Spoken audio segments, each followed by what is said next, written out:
Halo guys, balik lagi sama gua di Rabu Story. Di episode kali ini, gue tuh mau bahas tentang seorang serial killer atau pembunuh berantai yang agak beda nih. Kalau yang kita tahu kan biasanya pembunuh berantai itu karena ada hasrat di dalam dia yang jadi pengen ngebun-bun orang kan. Kalau dia ini, itu motifnya adalah uang. Nah, orang ini tuh sebenarnya pinter dan dia tuh nyaris melakukan kejahatan yang bisa dibilang sempurna dan tanpa celah. Jadi, gimana kisah lengkapnya? Langsung aja kita mulai. Nah, orang yang kita mau bahas ini bernama John George Hay. Dia lahir pada tanggal 24 Juli 1909 di Stamford, Lincolnshire, England. John ini merupakan seorang anak tunggal dan orang tuanya tuh bisa dibilang sayang banget sama dia. Jadi ini tuh agak beda gitu kan. Kalau misalnya kisah pembunuh berantai lainnya itu kan latar belakangnya mereka tuh suka kekurangan kasih sayang. Nah, John ini tuh enggak ya guys. Orang tuanya John ini termasuk orang yang sangat religius. Tapi religiusnya ini bukan ke agama yang kita kenal pada umumnya, tapi merupakan sebuah aliran atau sekte yang bernama Plymouth Brethren. Aliran ini mengajarkan kalau dunia itu penuh dengan dosa dan orang-orang jahat. Dan karena orang tuanya si John ini benar-benar menganut dengan sangat yakin gitu ya sama aliran ini dan ajarannya, John itu dibesarkan dengan pribadi yang bisa dibilang sangat tertutup. Saking yakinnya si orang tua John ya sama ajaran sekte ini, rumah mereka itu tuh sampai dipagerin tinggi banget yang dimana orang luar itu nggak bisa lihat ke dalam rumah mereka. Tapi yang lucunya, John ini tetap disekolahin di sekolah umum. Jadi bukan homeschooling gitu loh guys. Nah, di sekolah umum ini, John tuh mengenal yang namanya musik. Dan bisa dibilang dia itu cukup berbakat, terutama untuk memainkan alat musik piano. Jadi sering banget John ini diminta juga untuk mengiringi paduan suara di gereja. Tapi karena orang tuanya si John ini menganggap musik itu adalah dosa, jadi John tuh dilarang keras untuk bermain musik. Akibat hal ini, John ini jadi suka banget berbohong. Jadi dia tuh harus diam-diam kan kalau mau main musik ataupun mengiringi paduan suara di gereja. Nah, inilah yang membentuk habit John untuk sering berbohong. Lama-kelamaan, John ini tuh jadi punya kebiasaan berbohong dan makin lama namanya dilakuin terus-menerus ya guys. John ini jadi pandai banget melakukan hal ini. Di masa remajanya, John ini kan anak yang pintar, dan kebiasaannya berbohong menjadikannya seseorang yang sangat manipulatif. Apalagi ketika sekolah, ia itu sering banget bolos, dan biasanya kan harus ada surat izin. Nah, John ini mempunyai kebiasaan memalsukan tanda tangan dan membuat surat izin sendiri. Sampai ketika ia sudah dewasa di tahun 1926, setelah lulus di umurnya yang 17 tahun, si John ini langsung kerja menjadi buruh atau kerja kasar. Tetapi nggak berlangsung lama, karena akhirnya dia memutuskan untuk menjadi seorang sales asuransi. Dan di saat itu, ia tuh udah nggak tinggal lagi sama orang tuanya. Ia sudah mandiri sekaligus mungkin ia merasa nggak cocok sama ajaran orang tuanya. Sebelum jadi agen asuransi, John ini juga udah sempet mengerjakan beberapa pekerjaan lainnya. Dan saat itu dia tuh udah nggak tinggal sama orang tuanya lagi guys. Bisa dibilang dia tuh udah hidup mandiri, hidup sendiri. Nah saat hidup sendiri ini sifat asli John itu keluar. Yang tadinya tertutup karena mungkin ya ajaran orang tuanya ya.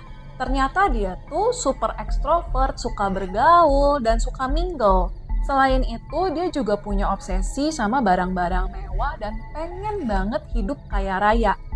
Nah, pekerjaan sebagai agen asuransinya ini sebenarnya tuh menghasilkan cukup banyak uang untuk John. Tapi nggak bisa menuhin keinginan dia gitu. Akhirnya, dia pun mikir gimana caranya supaya dia cepet kaya dengan cara yang instan. Jadi di tahun 1934, John ini mulai menipu orang-orang guys. Cara penipuannya itu lewat jual beli mobil bekas. Nah, John ini tuh pinter banget kan. Jadi dia tuh nunjukin ke orang yang menjadi target penipuannya ini kayak foto-fotonya, foto-foto mobilnya tuh seperti apa, dan kayak misalnya dia ngasih tahu gitu, kilometernya masih rendah, nggak ada lecet, kondisinya bagus, harganya murah. Otomatis orang tertarik kan sama harga murah ini, dan perlu diingat, John ini adalah seseorang yang manipulatif. Jadi banyak banget orang yang tertipu dengan cara jualannya ini. Sampai-sampai pada suatu saat ada salah seorang korban dari penipuan John ini melaporkan aksi John ini ke polisi. Nah, akhirnya tertangkaplah si John. Tapi dia itu dihukum penjara nggak lama guys, cuma 15 bulan. Dan bukannya bertobat, John ini malah makin jadi. Karena di penjara ini kan ya pastinya dia ketemu sama orang-orang jahat lainnya kan. Disinilah dia belajar untuk menipu lebih lagi si korban. Pokoknya intinya tuh gimana caranya gitu. Nipunya ini bisa berhasil dan nggak ketahuan. Karena kalau yang sebelumnya bisa dibilang kan penipuannya tuh kurang rapih gitu ya, kayak agak kasar. Jadi modus operandinya dia itu menawarkan saham properti dengan harga murah. Nah, properti-properti ini adalah milik orang yang sudah meninggal. Nah, buat teman-teman seeker yang belum tahu, kalau di London itu biasanya kalau orang meninggal dan punya warisan, warisannya ini itu diurus oleh seorang pengacara.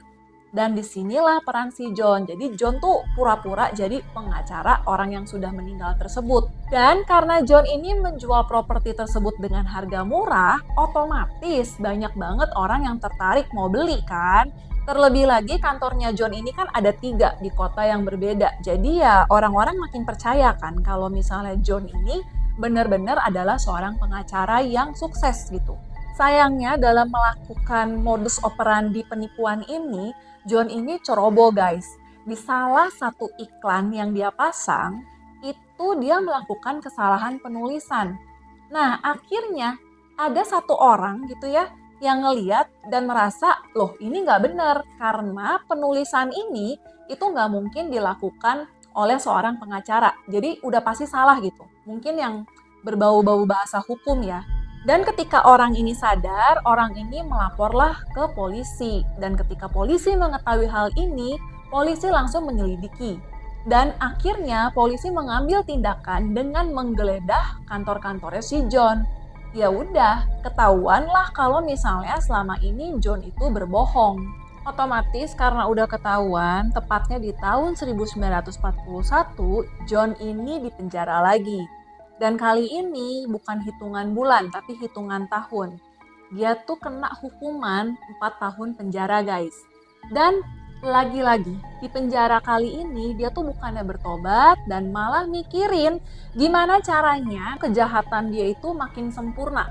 Jadi dia bacalah buku-buku dan akhirnya ada satu buku yang menarik perhatian dia. Buku ini menceritakan kisah tentang seorang penjahat yang bernama George Alexander Saret.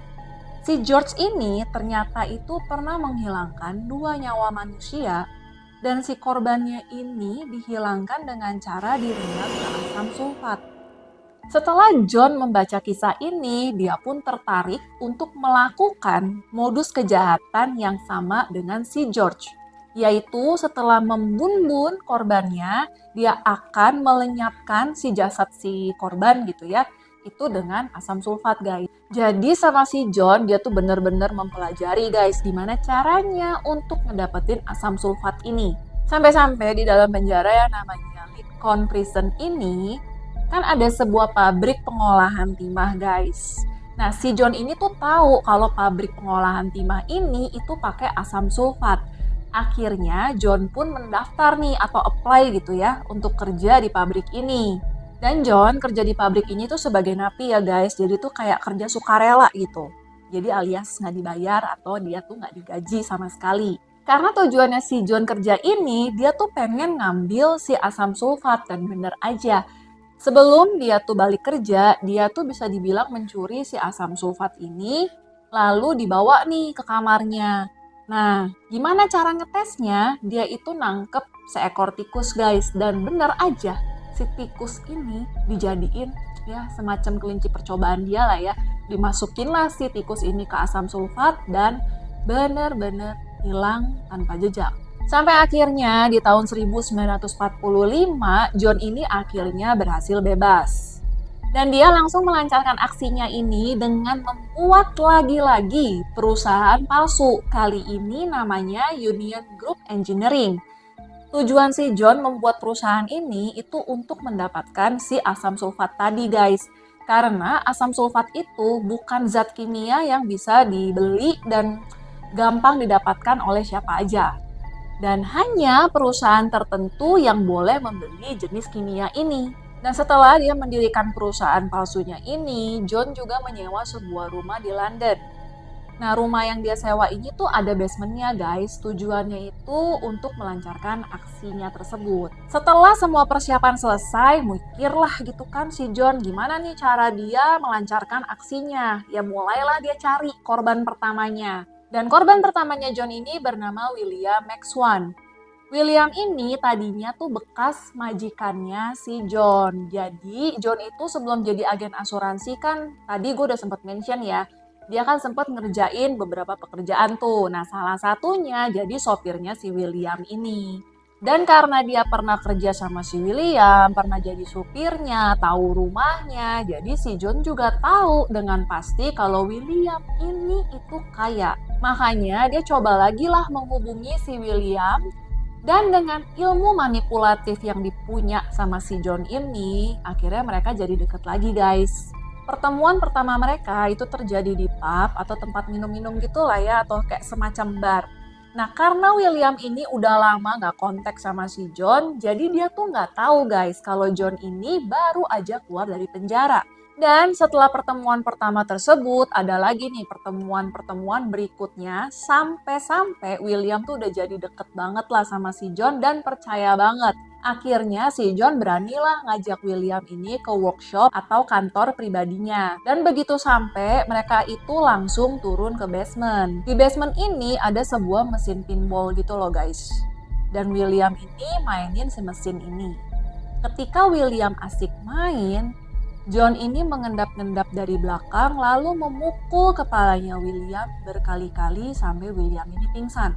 Lalu John membawa tubuh William ini ke sebuah tong besar dan tong itu diisi sama yang seperti kita tahu.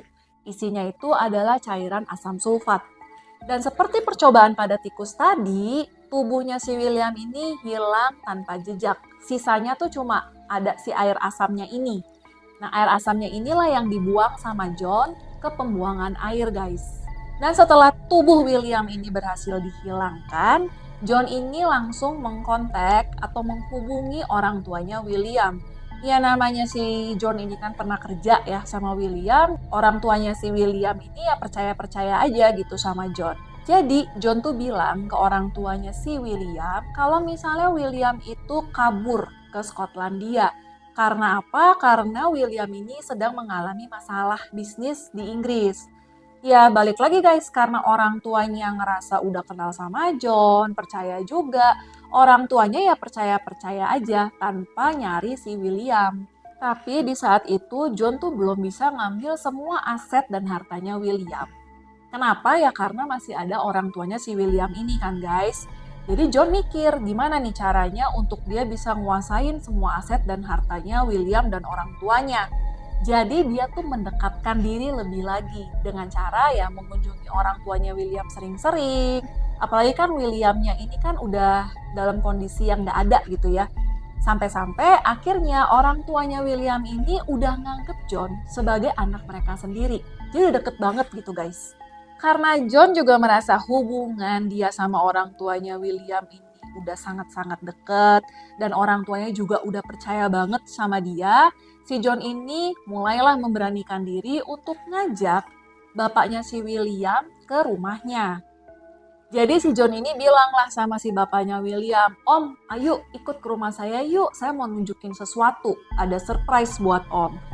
Ya karena bapaknya udah percaya gitu ya dan John udah dianggap sebagai anaknya sendiri, ikutlah bapaknya ke rumahnya si John.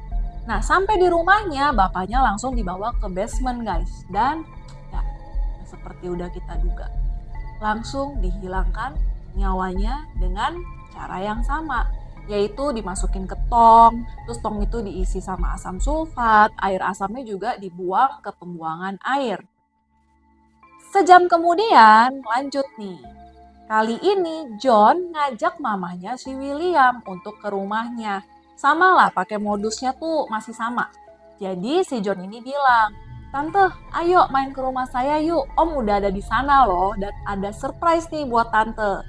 Ya mamanya lagi-lagi udah percaya kan sama si John, ikutlah sama John ke rumahnya dan lagi-lagi guys, terjadi hal yang sama.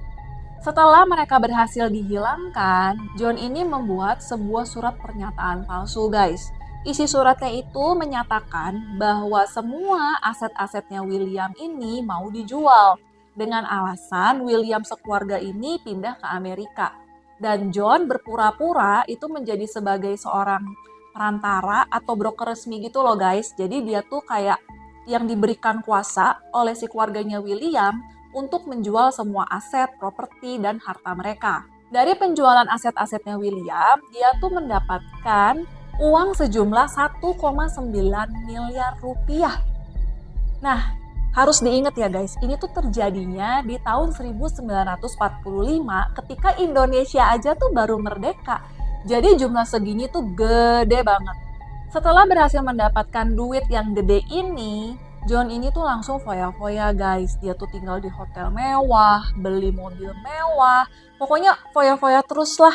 Sampai 3 tahun kemudian duitnya ini udah mulai habis. Nah ya udah, John mulai mikir lagi nih, gimana caranya dia ngedapetin uang yang besar.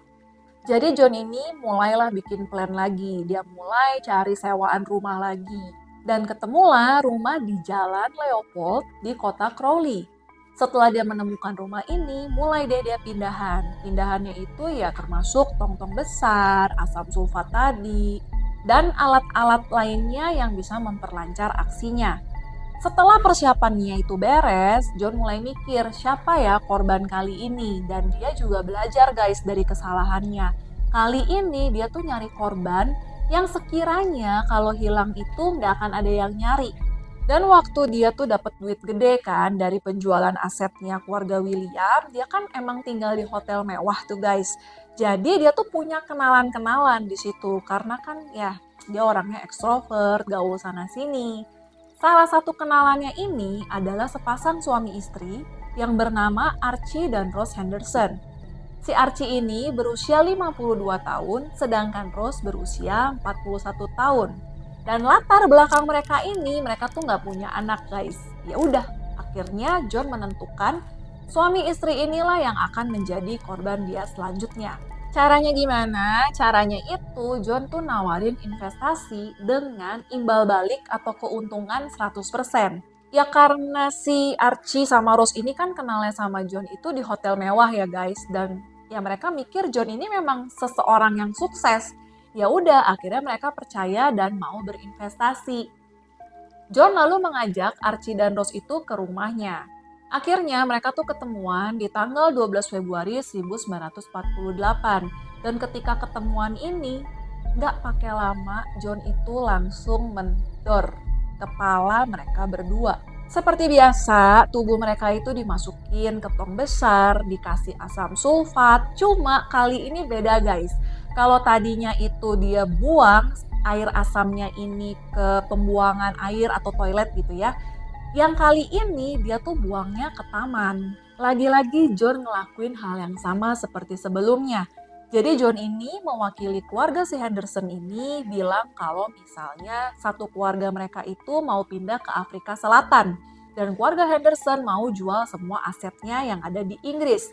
Dan kali ini John itu bisa dibilang mendapatkan 2 kali lipat dari jumlah yang sebelumnya ia dapatkan, yaitu sebesar 3,8 miliar rupiah. Tapi karena emang dia udah terbiasa banget sama gaya hidup yang mewah, John ini tuh menghabiskan uang 3,8 M ini dalam waktu 1 tahun aja guys. Akhirnya di tahun 1949 kan uangnya John udah mau habis nih. Dia tuh mikir kan, wah gua harus cari korban lagi nih. Mulailah dia cari-cari di hotel mewah tempat dia tinggal. Kan yang tadi gue udah bilang ya, dia tuh orangnya ekstrovert, suka gaul, suka ngobrol sana-sini. Nah tapi kali ini itu dia tuh nggak menemukan calon korban yang pas. Sampai akhirnya dia ketemu sama satu orang wanita yang bernama Olive Duren. Nah, si Olive ini tuh setelah John selidikin, ia tuh ternyata hidup sebatang kara dan super kaya. Dari hasil ngobrol tersebut, John itu bisa tahu kalau aset kekayaannya Olive ini mencapai 8 miliar rupiah, guys. Ya udah, dengan cara yang sama lagi, dengan iming-iming investasi, si John ini ngajak Olive ke rumahnya dan langsung aja guys, dieksekusi. Caranya pun masih sama. Si Olive ini dibun-bun, dimasukin ke sebuah tong besar, diisi asam sulfat dan cairan asamnya ini dibuang. Cuma yang John gak sangka-sangka, kali ini ternyata Olive ini nginep di hotel tersebut sama teman dekatnya. Ya otomatis lah, karena si Olive ini ngilang, si teman dekatnya ini menghubungi kantor polisi. Dan mendengar hal ini, polisi pun langsung menginvestigasi kasus ini. Kan akhirnya nanya nih polisi ke hotel, kamu lihat nggak wanita yang bernama Olive ini? Nah karena John ini juga orang yang terkenal di hotel tersebut, karena kan dia tinggal cukup lama dan suka bergaul di sana. Akhirnya polisi menemukan fakta bahwa Olive itu terakhir terlihat bersama dengan John. Gak pakai lama, akhirnya polisi itu mendatangi rumahnya si John dan membawa surat geledah. Kenapa polisi ini langsung membawa surat geledah? Karena setelah diselidiki, John ini udah punya beberapa catatan kriminal, guys. Ya udah, ketika udah sampai rumahnya John, polisi juga manggil kan, John kamu ada di dalam nggak? Nah John membukakan pintu, ya langsunglah digeledah rumahnya. Dan ketika digeledah, ditemukanlah jaket Olive di rumahnya si John. Selain itu, polisi juga menemukan sebuah pistol, guys. Ya udah deh, jadi John langsung dijadikan tersangka utama dalam kasus ini. Akhirnya John dibawa ke kantor polisi dan diinterogasi sama polisi. Dan saat diinterogasi ini, John tuh langsung ngaku guys bahwa dia menghilangkan nyawa Olive. Tapi yang anehnya nggak cuma Olive aja yang dia akui. Tapi kejahatan-kejahatan dia sebelumnya itu dia juga ngaku. Dan ketika polisi tanya di mana tubuh korban-korban tersebut, John itu malah nantangin polisi. Dia bilang ya cari aja sendiri, gue udah ngaku ya sisanya lu cari. Dan akibat hal ini, polisi langsung menurunkan tim forensik ke rumahnya si John. Dan ditemukan 12 kilo lemak manusia di tamannya si John. Polisi juga berhasil menemukan serpihan tulang dan giginya si Olive. Akhirnya dengan bukti-bukti yang ada dan juga pengakuan dari si John, di bulan Juli 1949, John ini diadili guys. Dan yang gilanya di pengadilan itu dia malah bilang dia tuh terpaksa bunuh korban-korbannya ini untuk minum darahnya dia. Nah ini tuh kayaknya tuh cuma alibinya si John untuk dianggap dia tuh psikopat gitu ya, biar hukumannya tuh jadi ringan. Dan mungkin ia berharap dengan dia berpura-pura menjadi psikopat, dia tuh cuma dijatuhi hukuman di rumah sakit jiwa. Tapi setelah 3 hari kemudian, pengadilan tuh udah memutuskan bahwa John ini benar-benar bersalah. Jadi John tuh dijatuhi hukuman mati dengan cara digantung. Dan bahkan sampai detik terakhirnya, John ini gak menunjukkan rasa menyesal sama sekali guys. Jadi ya bisa dibilang emang gila sih dia. Oke guys, kisah kali ini sampai di sini. Nah, menurut teman-teman seeker sendiri gimana nih? Kalau menurut gua, ada yang aneh dari kisahnya John ini. Karena kan sebenarnya dia tuh berusaha banget kan sampai belajar gimana caranya kejahatan dia itu nggak pernah terungkap. Tapi ketika ketahuan, kok aneh gitu. Dia malah mengakui semua kejahatannya. Bahkan yang tadinya polisi tuh nggak tahu. Nah, menurut teman-teman seeker gimana? Boleh coret-coret di kolom komentar ya.